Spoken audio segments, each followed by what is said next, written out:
Hello trail travelers, it is Carrie, and I have been asked many times to do a walk around of our Jeep Optimus here, and so we're finally going to do it. So stay right there, we'll be right back.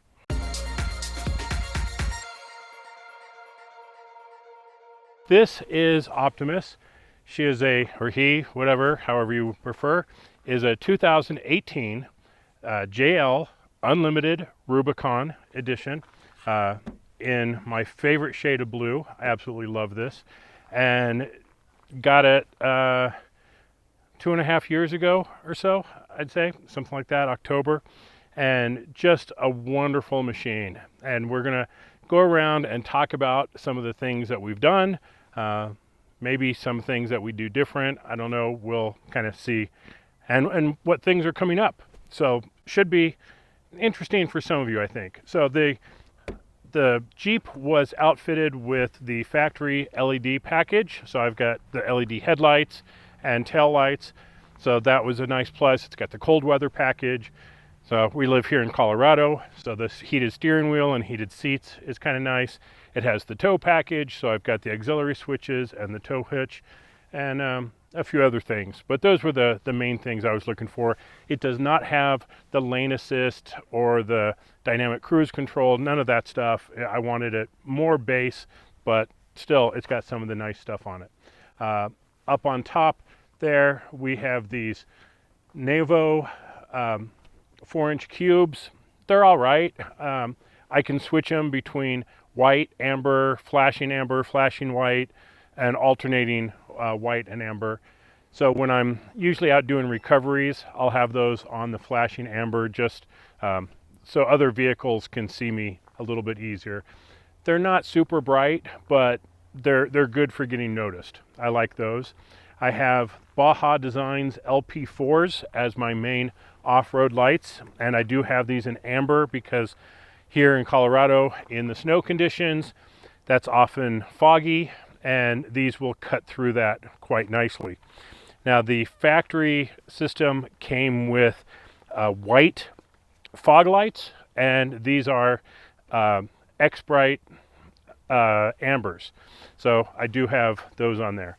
The front bumper is a Rough Country HD, and it's held up pretty good, although right now it is fairly twisted to the point that it actually popped the control module off the Smittybilt X20 winch, and I can't get it back on there because the bumper is so twisted. This will soon be replaced with the new Bestop Granite Series bumper, which looks very similar to this. It has the same kind of angular lines and the light bar integrated, but that will be coming soon. It was ordered in, or they announced it in July. That's when they were expecting the first ones to come in. It is now the last week of November, and they're expecting them sometime in December. So instead of waiting another month to do this video, which is one of the reasons I've been waiting, is so that I would have the Bestop bumpers, then I'm just going ahead and doing it now. And then when we do that, we'll do the install of the front and rear bumpers on here. So I think that kind of covers it for the front. We'll get to the underneath in just a bit. Okay, I have Fuel XMC 17-inch rims here, and I do not know what the exact offset was. I bought these used off of a friend of mine, so I'm not exactly sure what they were, but they work perfect on here. And we have 38-inch Milestar Patagonia MTs. Now originally I had 37s. I went through a couple of those, and now I'm on the 38s, and these are getting quite a bit of use. Underneath here we have JCR inner fender liners, front and rear.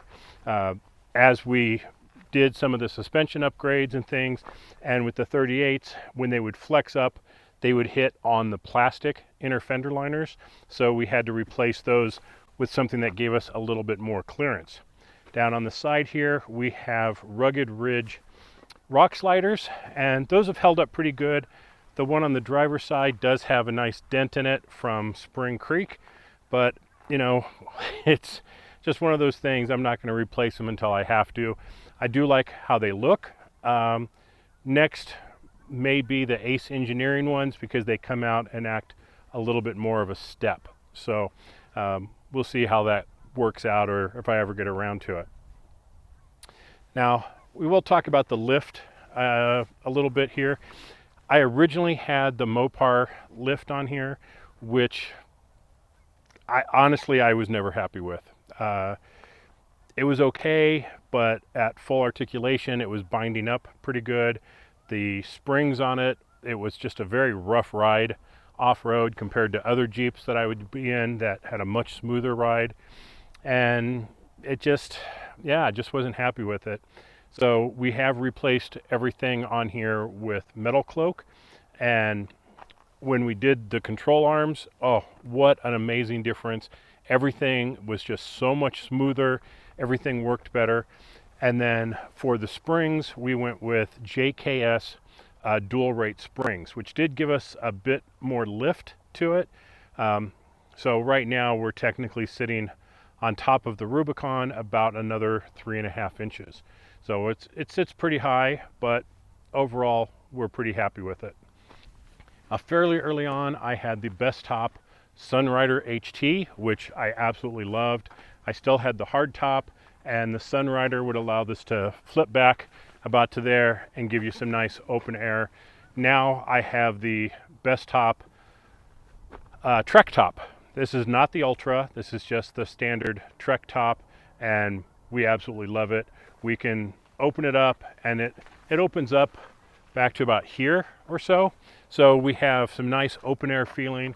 And the problem was that here in Colorado, it is so incredibly bright that just being on the trails and having that open, you really can get sunburned pretty easily.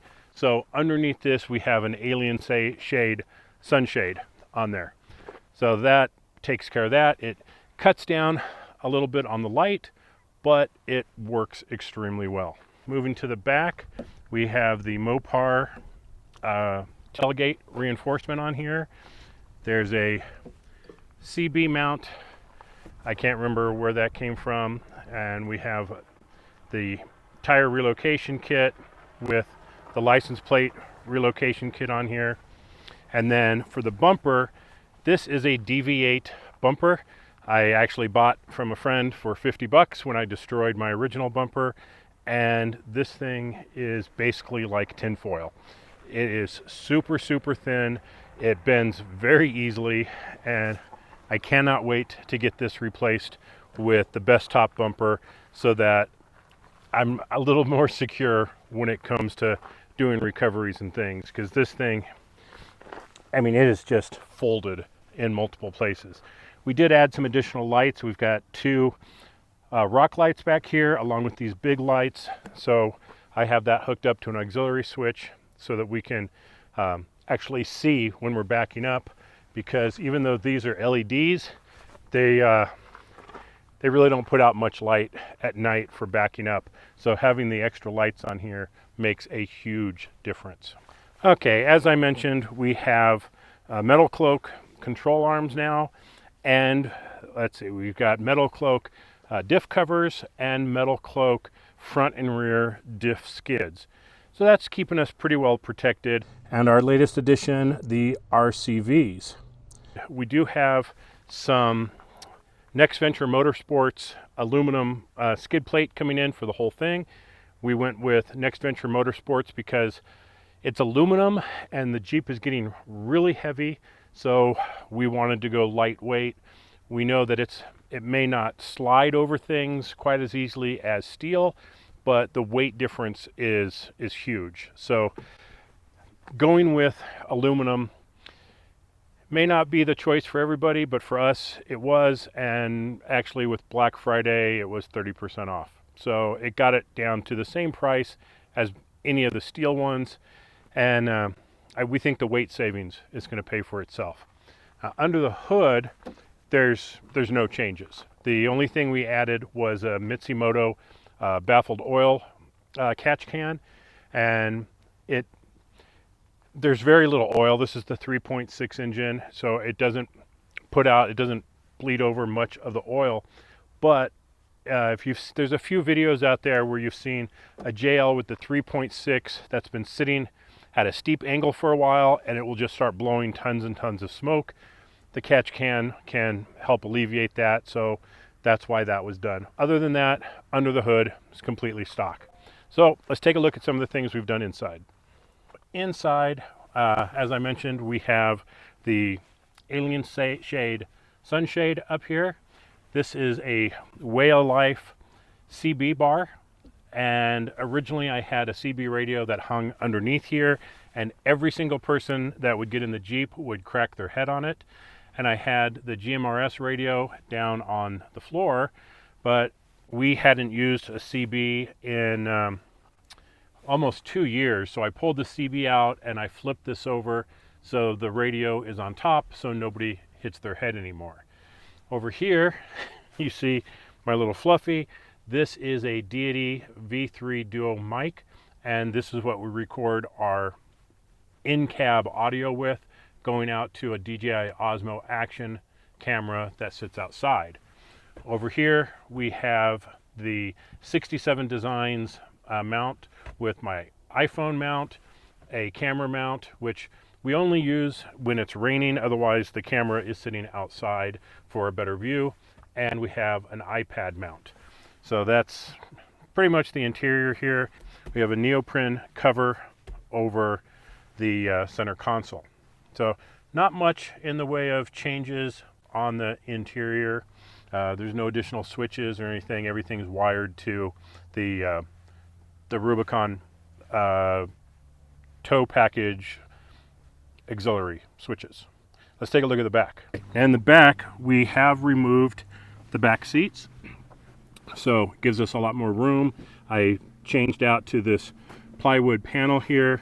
It gives us some room underneath for some storage with some bins, but really it's just the two of us, and we have our refrigerator back here generally. Right now it's a mess because we're in the middle of reorganizing stuff. We have our EasyFlate tire system, we have our compressors, we have all of our recovery gear here, and up here we have our Fishbone off-road storage rack. So that gives us a lot of additional room. Now what's not in here right now is the high lift jack. And up on the corners, you can see the Dominion off-road high lift jack, which we have actually flipped upside down because normally the jack would fit on the outside, but because of the fastback top, it won't fit. So we actually flipped them around and we can fit the high lift jack inside fairly nicely. It's a pain to get in and out, but it can work. And we only really carry the high lift during the snow conditions just to give us an extra tool in case we need it.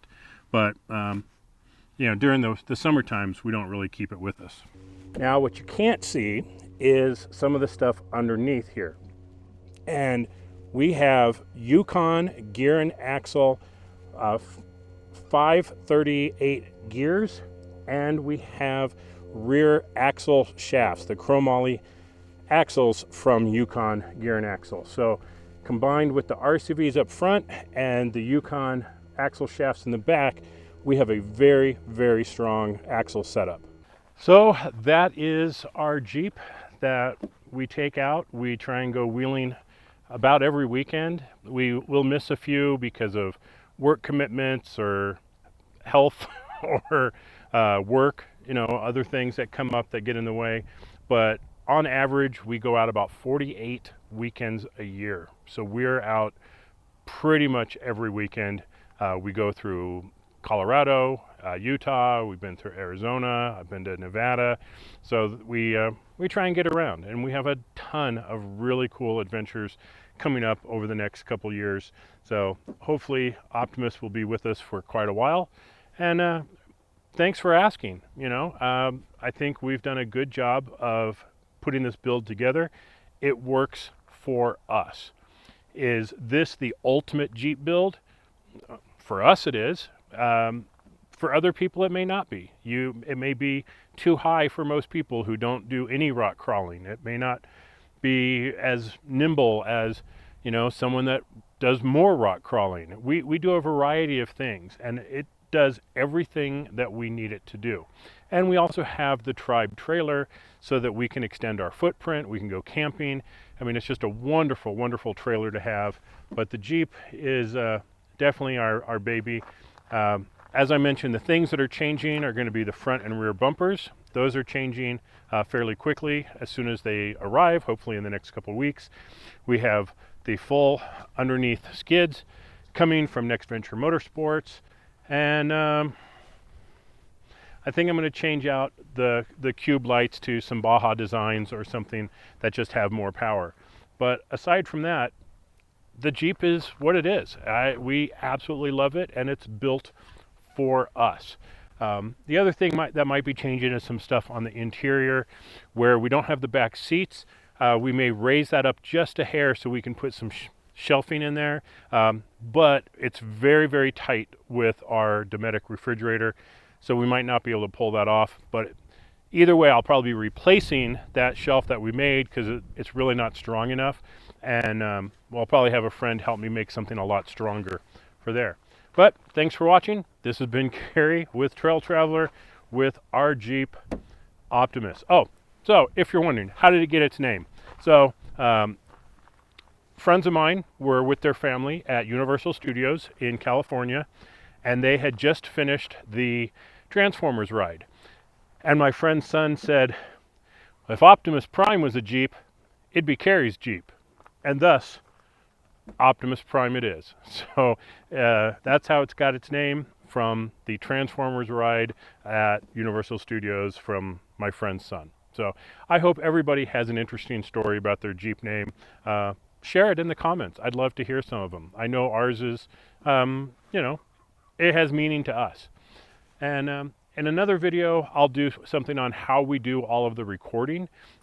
There's a variety of cameras. We have the DJI Osmo Pocket 2, the Action, the Osmo Action, which sits on top. We have handheld GoPros. We've got a variety of different drones and everything. So, like I said, hopefully this answered a bunch of questions on what is our Jeep all about. So thanks for watching. We'll catch you next time. Bye-bye.